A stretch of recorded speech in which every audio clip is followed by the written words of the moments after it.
Hello, প্রত্যেককে welcome Ghosh computer একাডেমিতে। আমি সুকান্ত ঘোষ শুরু করছি নতুন একটি ক্লাস ই কমার্স থেকে। চ্যাপ্টার 14-এর আজকে হবে 3 নম্বর ক্লাস। দুটো ক্লাস আমাদের অলরেডি হয়ে গেছে। আর এই যে প্লে লিস্টটা আছে, তোমরা ডিসক্রিপশন বক্সে লিঙ্ক পেয়ে যাবে। এই প্লে লিস্টটার মধ্যে কিন্তু সেমিস্টার 3 এর ইউনিট 2 এর সমস্ত ভিডিওগুলো আছে, পরপর দেওয়া আছে। মানে ই কমার্স যে ইউনিটটা আছে, ই কমার্সের সমস্ত ভিডিওগুলো কিন্তু এই প্লে লিস্টে পেয়ে যাবে।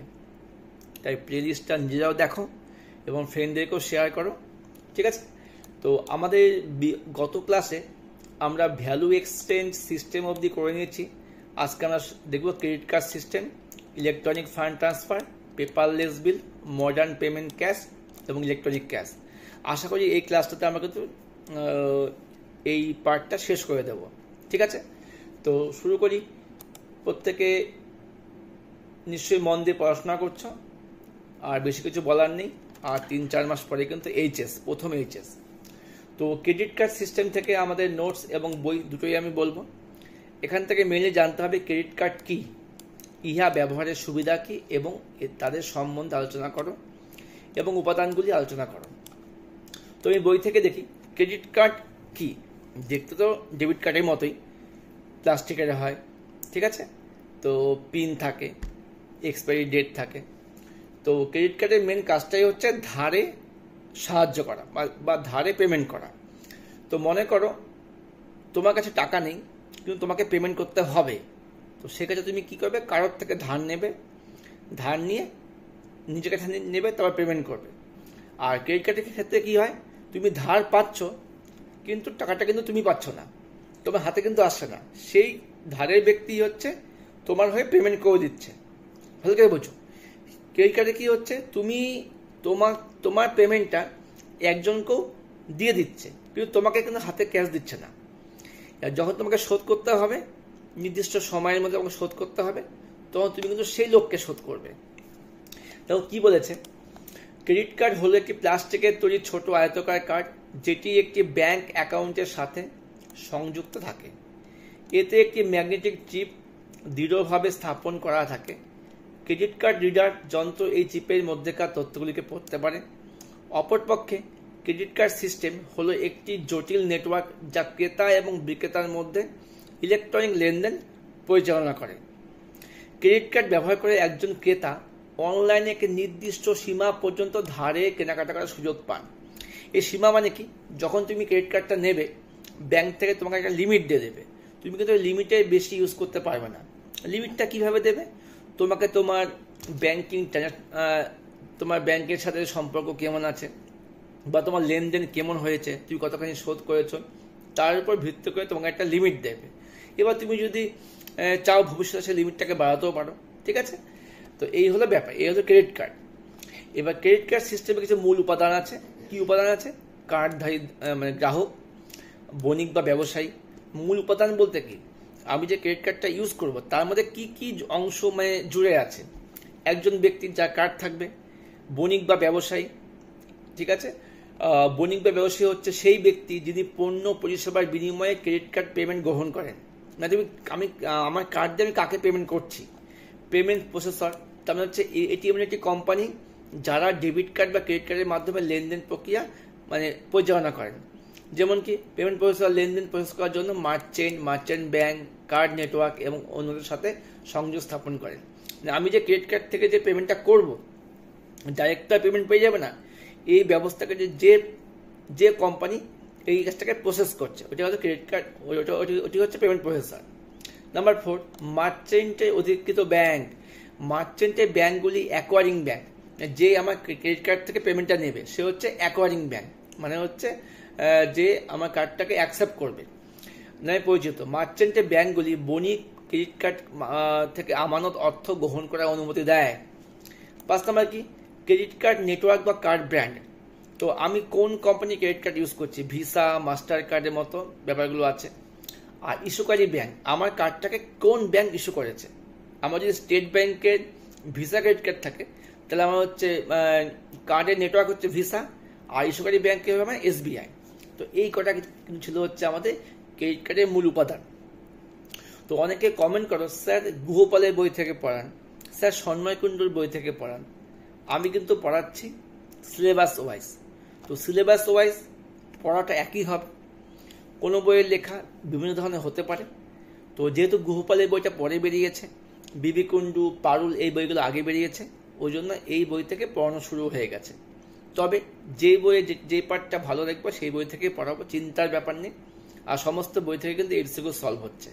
তো তোমরা সিলেবাস অনুযায়ী পড়ো। আমি যেটুকু পড়াচ্ছি যদি আমার ভিডিওগুলো ফলো করো তাহলে বলবো অবশ্যই ভিডিওগুলো শোনো, পাশাপাশি আমার কথাগুলো শুনে নিয়ে নিজেকে আরও বেশি ঝালিয়ে নাও তোমাদের বই থেকে, তাহলে আরও বেশি তোমাদের কিন্তু পোক্ত হবে এই জিনিসটা সম্বন্ধে। হ্যাঁ, এবার দেখো নোটস থেকে কি লেখানো ছিল। ক্রেডিট কার্ড হলো একটি প্লাস্টিকের তৈরি ছোট আয়তকার কার্ড, যেটি একটি ব্যাংক অ্যাকাউন্টের সাথে সংযুক্ত থাকে। এতে একটি ম্যাগনেটিক চিপ দেওয়া থাকে। ক্রেডিট কার্ড রিডার যন্ত্রের সাহায্যে কিন্তু এই চিপের মধ্যে তথ্যগুলোকে রিড করা হয়। এই হলো ক্রেডিট কার্ড। এবার ক্রেডিট কার্ড ব্যবহারে কি সুবিধা আছে? কি সুবিধা? ক্রেডিট কার্ড ব্যবহার করে একজন ক্রেতা অনলাইনে একটি নির্দিষ্ট সীমা পর্যন্ত ধারে কেনাকাটা করতে পারে এবং ভবিষ্যতে যে কোনো কেনাকাটার যে কোনো সময় সেই টাকা পরিশোধ করার সুযোগ পায়।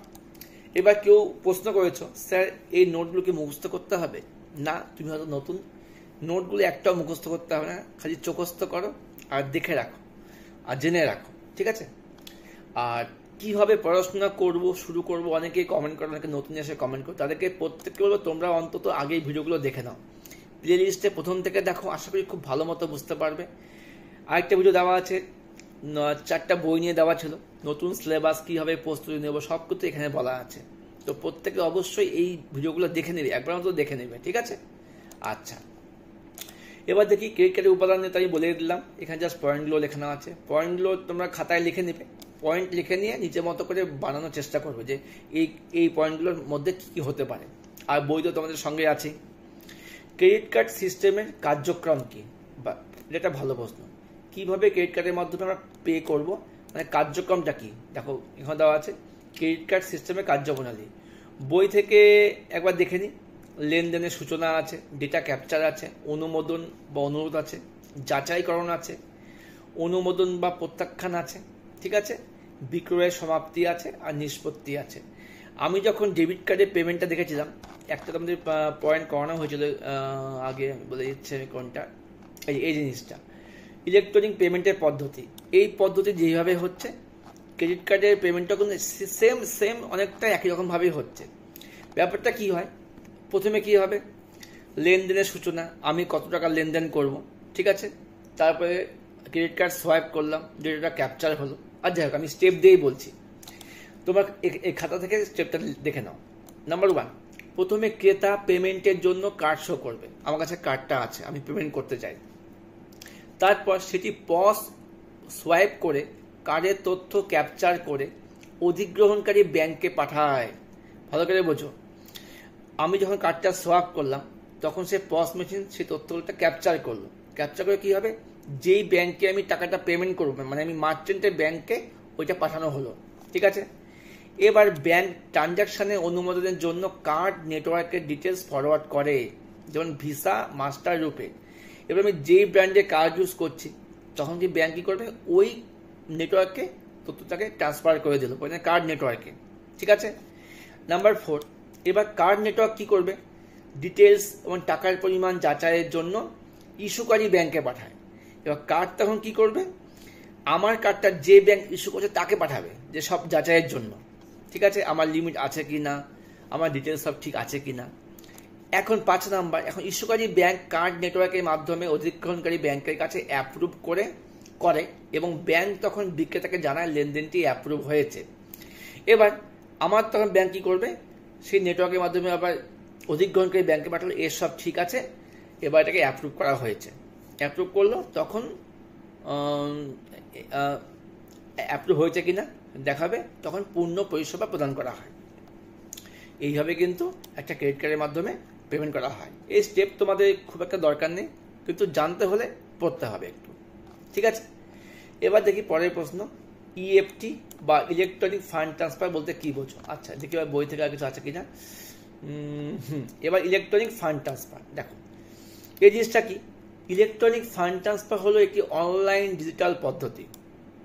ইলেকট্রনিক ফান্ড ট্রান্সফার, আমার কাছে ফান্ড আছে, আমি এটাকে ট্রান্সফার করবো ইলেকট্রিক্যালি, যার সাহায্যে চেক বা নগদ ছাড়াই একটি ব্যাংক অ্যাকাউন্ট থেকে অন্য ব্যাংক অ্যাকাউন্টে টাকা ট্রান্সফার করা যায়।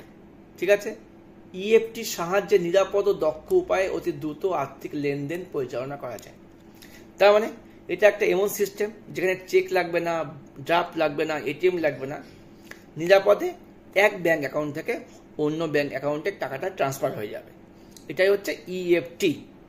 এবার ইএফটি ব্যবহারে কি সুবিধা? অবশ্যই সুবিধা আছে, সুবিধা থাকতেই হবে। প্রতিটা বিজনেসম্যান ইএফটি করছে, সরকার ইএফটি করছে, কি সুবিধা আছে? ডিজিটাল লেনদেন বাড়ছে, কাগজের পরিবর্তে অনলাইন কাজগুলো হয়ে যাচ্ছে। গ্রহণযোগ্যতা, 24 ঘন্টা 7 দিন যখন তখন ফান্ড ট্রান্সফার করা যাচ্ছে। নিরাপত্তা আছে, কারণ আমাদের ডেটাগুলো নেটওয়ার্কে খুব সুরক্ষিতভাবে থাকছে। গতি এবং দক্ষতা, খুব তাড়াতাড়ি লেনদেন হচ্ছে এবং ঠিকঠাক লেনদেন হচ্ছে, কোনো ভুল নেই। খরচ সাশ্রয়কারী, এর মানে কি ইএফটির মাধ্যমে পেমেন্ট লেনদেন করার সময় অল্প কিছু ফি নেওয়া লাগলেও চেক বা নগদের থেকে খরচটা অনেকটাই কম। ঠিক আছে, এই হচ্ছে ইলেকট্রনিক ফান্ড ট্রান্সফারের সুবিধা। দেখে নিই, আমারও নোটসে বই থেকে লেখানো আছে, বেশি কিছু লেখানো নেই, এমন কিছু লেখানো নেই, তোমরা এখান থেকে পড়তে পারো। ইলেকট্রনিক ফান্ড ট্রান্সফার বা ইএফটি হলো একটি অনলাইন ডিজিটাল পদ্ধতি যার সাহায্যে চেক বা নগদ ছাড়াই এটি ব্যাংক অ্যাকাউন্ট থেকে অন্য ব্যাংক অ্যাকাউন্টে টাকা ট্রান্সফার করা যায়। ইএফটি এর সাহায্যে নিরাপদ দক্ষ উপায়ে আর্থিক লেনদেন করা যায়। এই হচ্ছে ইএফটি। কী কী সুবিধা আছে? Digital transfer, accessibility, security, speed and efficiency, cost এবং এফেক্টিভনেস, এই হচ্ছে ইএফটির সুবিধা। এবার ইএফটি কত প্রকার ও কী কী? বিভিন্ন ধরনের ইএফটিগুলি কী কী?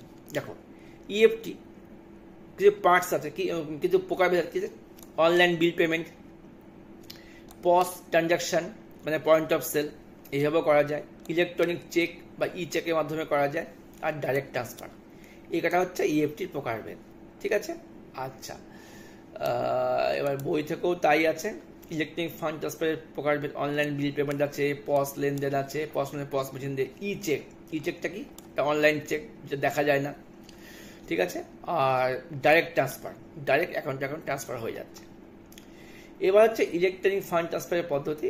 সেন্ডার যাচ্ছে, সেন্ডার যে পাঠাচ্ছে, সেন্ডার ব্যাংক, আমি পাঠাচ্ছি, আমি সেন্ডার, আমার ব্যাংক থেকে যাচ্ছে পেমেন্ট সিস্টেম ওটাকে প্রসেস করে দিচ্ছে, পেমেন্ট মানে রিসিভার ব্যাংকে, তারপরে রিসিভারের কাছে পৌঁছে যাচ্ছে।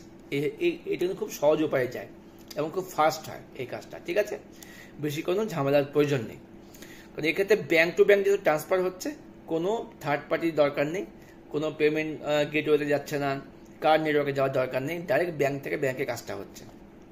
ঠিক আছে, এবার এখানে কিছু দরকার নেই, যেমন এখানে দেওয়া আছে, তোমরা বই থেকে পড়তে পারো। লেনদেনের সূচনা হচ্ছে, অনুমোদন হচ্ছে, পেমেন্ট প্রক্রিয়াকরণ হচ্ছে, ফান্ড ট্রান্সফার হয়ে যাচ্ছে এবং নিষ্পত্তি হয়ে যাচ্ছে।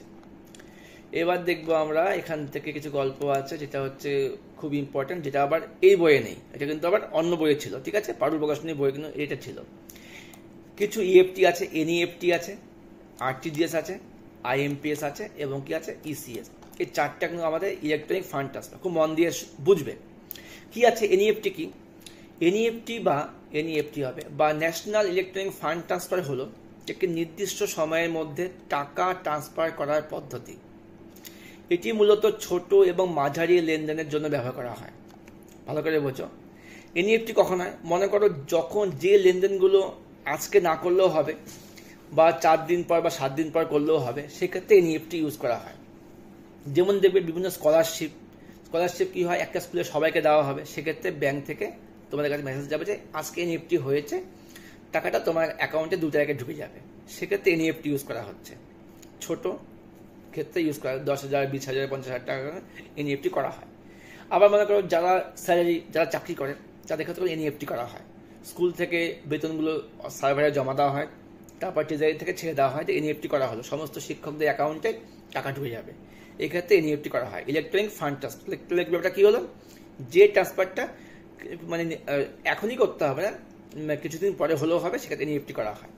এবার আরটিজিএস মানে রিয়াল টাইম, এখনই করবো এখনই ঢুকে যাবে, আরটিজিএস। এটা বেশিরভাগ বিজনেসম্যানরা ইউজ করে। আরটিজিএস বা রিয়েল টাইম গ্রস সেটেলমেন্ট হলো একটি জাতীয় কেন্দ্রীয় পেমেন্ট সিস্টেম যেটি আরবিআই দ্বারা পরিচালিত হয়। এটি দ্রুত লেনদেন পদ্ধতি যেটি বড় কোম্পানি লেনদেন করতে সুবিধা হয়। এক্ষেত্রে 2 লাখ বা তার বেশি লেনদেন করার সুবিধা দেওয়া হয়। তাহলে কি হলো, এইটা কিন্তু আরবিআই নিয়ন্ত্রণ করছে, যে ক্ষেত্রে 2 লাখের বেশি লেনদেনগুলো হচ্ছে খুব প্রম্পট হচ্ছে, এটা হলো আরটিজিএস। তাহলে এনইএফটি ছোট পেমেন্ট দেরিতে হচ্ছে, আরটিজিএস বড় পেমেন্ট সঙ্গে সঙ্গে হচ্ছে, রিয়েল টাইম হচ্ছে। এবার আইএমপিএসটা কি? আইএমপিএসটা খুব সোজা, এটাও কিন্তু চটজলদি মানে কারেন্ট হবে, এখনই হচ্ছে। ইমিডিয়েট পেমেন্ট সার্ভিস, আমরা যে ফোনপে গুগল পে করি এগুলো হচ্ছে আইএমপিএস, এটা চটজলদি হচ্ছে। এখানে কিন্তু একটা লিমিট দেওয়া থাকে যে 1 লাখের বেশি কিন্তু এই পেমেন্টগুলো হবে না। আমি যদি আজকে ফোনপেতে 1 লাখ টাকা পাঠিয়ে দিই, আগামীকাল 24 ঘন্টা পরে কিন্তু আমি এবার ওই 1 লাখ টাকা পাঠাতে পারবো। এটা হচ্ছে আইএমপিএস। আইএমপিএস বা ইমিডিয়েট পেমেন্ট সার্ভিস হলো ইনস্ট্যান্ট বা তাৎক্ষণিক পেমেন্ট ট্রান্সফার সিস্টেম, যেটি আরবিআই এর অধীনে এনপিসিআই হবে, তবে এনপিসিআই বা national payment corporation of India দ্বারা পরিচালিত হয়, যেমন আমাদের ফোনপে, জিপে, বুঝতে পারলে আইএমপিএস। এবার দেখো ইসিএসটা কি? ইসিএসটা একটা ফান্ড ট্রান্সফার। এটা কি হয়, দেখবে আমাদের হয়তো কোনো বিল পে করতে হবে, আমরা তো অটো সেট করে রেখেছি, বা ইন্স্যুরেন্সের প্রিমিয়াম জমা দিতে হবে, এখন সব ইসিএস হয়ে যাচ্ছে, যেটা অটোমেটিক্যালি আমার অ্যাকাউন্ট থেকে কাটবে। বা আমাকে ইএমআই, এটাও ইসিএস, যেটা হচ্ছে আমার অ্যাকাউন্ট থেকে অটোমেটিক্যালি কাটবে, তাহলে ইসিএস। ইলেকট্রনিক ক্লিয়ারেন্স সার্ভিস, আমার ক্লিয়ারেন্স দেওয়া আছে, যেটা হচ্ছে আমার অ্যাকাউন্ট থেকে কেটে নেবে। এটি স্বয়ংক্রিয় লেনদেন পদ্ধতি, যেটি বিভিন্ন মান্থলি বিল, আমার মান্থলি বিল দিতে হবে, ইএমআই, মান্থলি বিল পরিশোধের জন্য ব্যবহার করা হয়। এনইএফটি, আরটিজিএস, আইএমপিএস এবং ইসিএস পদ্ধতিতে পেমেন্টগুলি একটি পেমেন্টের মাধ্যমে সম্পন্ন হয়, পেমেন্ট চ্যানেলের মাধ্যমে সম্পন্ন হয়। যেহেতু ভারতে কিছু কিছু জনপ্রিয় পেমেন্ট গেটওয়েগুলি আছে, যেমন BillDesk, CCAvenue, Razorpay, Paytm gateway, payment gateway, Instamojo, Cashfree, PayU, MobiKwik ইত্যাদি। এই যে কাজগুলো হয় এনইএফটি, আরটিজিএস, আইএমপিএস বা ইসিএস, এগুলো কিন্তু একটা পেমেন্ট গেটওয়ের মাধ্যমে হয়। মানে যে এই পেমেন্টটাকে প্রসেস করে সেই পেমেন্ট গেটওয়েগুলোর নাম কি? এই নামগুলো, বিলডেক্স, সিসি এভিনিউ, রোজপে, এই নামগুলো তো অবশ্যই মনে রাখবে। এমসিকিউতে কিন্তু এই ধরনের নামগুলোই আসবে, নিচে কোনটি একটি পেমেন্ট গেটওয়ে উদাহরণ, সেক্ষেত্রে এই নামগুলো পড়তে হবে। আসলে তোমরা এই 4টা পার্ট ভালো মতো বুঝতে পারলে, এনইএফটি, আরটিজিএস, আইএমপিএস এবং ইসিএস। যেখানে যা সমস্যা অবশ্যই কমেন্ট করবে, ঠিক আছে? আচ্ছা, আর তোমরা তো কমেন্ট করো না, 7 থেকে 8 জন বা 10 জন যারা রেগুলার ওয়াইজ ফলো করো তারাই কমেন্ট করো, বাকিরা খালি ভিডিও দেখে রাখো। তাদের হয়তো খুব একটা ভালো লাগে না, তাও তারা ভিডিওগুলো দেখে, ঠিক আছে? তারা ভালো না লেগে দেখে, কিন্তু কমেন্ট করার সাহস হয় না। ঠিকই আছে, কোনো ব্যাপার না, তো তোমাদের ব্যাপার, তোমরা কিভাবে করবে তোমাদের ব্যাপার, লাইক করবে কিনা, কমেন্ট করবে কিনা তোমাদের ব্যাপার, কোনো সমস্যা নেই, করো। আচ্ছা, এবার 21 নম্বর ব্যাপারটা, 21 নম্বর প্রশ্ন, কাগজবিহীন বিল বা পেপারলেস বিল বলতে কি বোঝায়? আচ্ছা, আমরা কিন্তু আর বেশি দূর নেই, চলে এসেছি শেষ করার দিকে। পেপারলেস বিল বা ই বিল, এটা কোনো ব্যাপারই না, পেপারে ইউজ হবে না, ই বিল হবে। এই জিনিসটা কি আমরা এখান থেকে দেখে নিই। ইহা হলো এক ধরনের বিল যা বিল বা ইনভয়েস একই, যেটি কাগজের পরিবর্তে ইলেকট্রনিকভাবে প্রদান করা হয়। যেমন আমাদের ইমেলে আসে, হোয়াটসঅ্যাপে আছে, পিডিএফের মতো করে আসে। আমি এখন যে কোনো বিল দিই, কাগজের বদলে হোয়াটসঅ্যাপে চলে আসছে, পিডিএফ চলে আসছে, আমাদের ডাউনলোড করে নিচ্ছে। প্রিন্ট ওটা কোনো দরকারই নেই, প্রিন্ট কেন করতে হবে ফালতু, এত কাগজ নষ্ট করার দরকার নেই। সব কিছু আমাদের লিঙ্ক হয়ে আছে, যখন যা প্রয়োজন তোমার সার্ভার থেকে তুমি সব পেয়ে যাবে। যেই অ্যাপগুলো আছে, জিও মার্টের অ্যাপ, বিশাল মেগা মার্টের অ্যাপ, ফ্লিপকার্টের অ্যাপ, তোমার কিন্তু বিগত সব বিল তোমার এখানে স্টোর করাই আছে, জাস্ট তুমি খুঁজবে, ডাউনলোড করে নেবে। এই হচ্ছে ই বিল। পেপারলেস বিলিংয়ের কী কী সুবিধা আছে? অবশ্যই সুবিধা, অনেক সুবিধাজনক ব্যাপার এটা। খরচ সাশ্রয় হচ্ছে, পেজ প্রিন্ট করতে হচ্ছে না, পরিবেশ বান্ধব, পেজ নষ্ট হচ্ছে না, উন্নত নিরাপত্তা ব্যবস্থা আছে, কাগজ প্রিন্ট করলে কেউ যদি বিলটা নিয়ে নেয়, দ্রুত অর্থ প্রদান, ফাস্ট পেমেন্ট হয়ে যাচ্ছে, নোটিফিকেশান, বিল আসলো, নোটিফিকেশান আসলো, ডাউনলোড করে নিলাম, রেকর্ড সংরক্ষণ, আজীবন রেকর্ডগুলো কিন্তু সার্ভারে সংরক্ষণ হয়ে আছে। এই হচ্ছে কিন্তু পেপারলেস বিলিংয়ের সুবিধা, খুব সহজ ব্যাপারটা। আর লাস্ট কি আছে, মডার্ন পেমেন্ট ক্যাশ কি? মডার্ন পেমেন্ট ক্যাশ কি? এটা একটা ভালো জিনিস। পেমেন্ট ক্যাশ, ইহা ডিজিটাল প্রযুক্তি ব্যবহার করে পাঠানো অর্থকে বোঝায়। ভালো করে বোঝায়, যেমন বিটকয়েন এগুলো আছে, যেটি মূল উদ্দেশ্য হলো নগদে ব্যবহার কমানো। ঠিক আছে, এই ধরনের পেমেন্টের জন্য আমরা UPI, digital wallet, net banking ইত্যাদি ব্যবহার করে থাকি। তার মানে মডার্ন পেমেন্ট ক্যাশ বলতে আমি ক্যাশ দিলাম না, ক্যাশের মডার্ন রূপটা হচ্ছে ইউপিআই পেমেন্ট, সেটা হচ্ছে অনলাইনে পে করা হচ্ছে, এটাই মডার্ন ক্যাশ। বিভিন্ন ধরনের মডার্ন ক্যাশগুলি কি কি? ফিজিক্যাল ক্যাশ হতে পারে, আমি টাকা দিচ্ছি ফিজিক্যালি। ক্রিপ্টোকারেন্সি হতে পারে, বা ডিজিটাল ক্যাশ হতে, যেমন বিটকয়েন, ইথেরিয়াম, এসব হচ্ছে ক্রিপ্টোকারেন্সির মধ্যে পড়ে যাচ্ছে। 3 নম্বর কি? মোবাইল পেমেন্ট, যেমন জিপে, ফোনপে, পেটিএম, এই জিও মানি, এগুলো মোবাইল ক্যাশের মধ্যে পড়ে যাবে, বা মডার্ন ক্যাশ পড়ে যাবে। 4 নম্বর কি? ডিজিটাল ওয়ালেট, যেমন PayPal, Paytm, GPay, Jio money ইত্যাদি। 5 নম্বর কন্ট্যাক্টলেস কার্ড পেমেন্ট। ঠিক আছে। 6 নম্বর electronic fund transfer, NEFT, RTGS, IMPS, ECS, সব মডার্ন ক্যাশ। আর 7 নম্বর কি? Cash on delivery. এগুলা সবই হচ্ছে কিন্তু মডার্ন পেমেন্ট ক্যাশ। এই সবগুলো হচ্ছে মডার্ন পেমেন্ট ক্যাশ, আধুনিক নগদ মুদ্রা। নগদ হাতে নেই কিন্তু আমার অ্যাকাউন্টে আছে, এখান থেকে সব পেমেন্ট হয়ে যাচ্ছে। আর লাস্ট পার্ট কি? ইলেকট্রনিক ক্যাশ বা ই ক্যাশ। সব ব্যাপারগুলো একই, ঘুরে ফিরে সব ব্যাপারই একই। দেখে নাও ইলেকট্রনিক ক্যাশ বা ই ক্যাশ কি? ইলেকট্রনিক ক্যাশ বা ই ক্যাশ হলো টাকা বা অর্থের একটি ডিজিটাল উপস্থাপনা, যার সাহায্যে ব্যবহারকারীরা ইলেকট্রনিকভাবে লেনদেন পরিচালনা করতে পারেন। ই ক্যাশের উদাহরণগুলি হলো কি? ডিজিটাল ওয়ালেট, পেটিএম, ফোনপে, জিপে, পেপ্যাল, অ্যাপেল পে ইত্যাদি। ক্রিপ্টোকারেন্সির মধ্যে কি? বিটকয়েন, ইথেরিয়াম, ইউরোপি, ই ক্যাশ বলতে যেগুলো পিন নির্ভর আছে। সেন্ট্রাল ব্যাংক ডিজিটাল কারেন্সি, সিবিডিএস, যেমন ইউরোপি আছে ইত্যাদি। এই সবগুলো হচ্ছে ই ক্যাশ। তো এবার চলে আসছি ই ক্যাশের কি কি সুবিধা আছে? দ্রুত লেনদেন, ব্যবহার সহজতা, উন্নত নিরাপত্তা, খরচ সাশ্রয়কারী এবং বিশ্বব্যাপী গ্রহণযোগ্যতা। তো এইটুকু ছিল আমাদের আজকের ক্লাস, যে ক্লাসটা করে কিন্তু আমরা খুব সহজেই আমাদের সিলেবাসে, মানে ইউনিট 2 এ কিন্তু 2 নম্বর চ্যাপ্টারটা কমপ্লিট করে ফেললাম। ঠিক আছে, আশা করি আর কোনো সমস্যা তোমাদের মধ্যে নেই। তো সিলেবাসে আজকে আমরা কভার করলাম credit card system, electronic fund transfer, paperless bill, modern cash, e cash, ব্যাপারটা একই। এই ছিল আমাদের ক্লাস। তোমরা অবশ্যই বলবো, আমরা কিন্তু এরপরে অনুশীলনী সলভ করবো। তোমরা অনুশীলনী সলভ করলেই বুঝতে পারবে যে ব্যাপারটা সহজ নয়। এমন তোমার কিছু প্রশ্ন আছে যেগুলো কিন্তু আমাদেরও মাথা ঘামিয়ে দিচ্ছে, বা অনেক কিছু খুঁজতে হচ্ছে। উত্তর সবগুলোই হতে পারে, বা তোমার কাছে একটা উত্তর মনে হচ্ছে, আমার কাছে একরকম উত্তর মনে হচ্ছে। যাই হোক, খুব ভালো করে পড়ো, যার কাছে যা বই আছে সবগুলো বই পড়ো, তাতে তোমাদেরই উপকার হবে। দেখা হচ্ছে পরবর্তী ক্লাসে, খুব তাড়াতাড়ি ক্লাস নিয়ে আসছি। তোমাদের লাইক এবং কমেন্টের অপেক্ষায় আছি। Best of luck, by.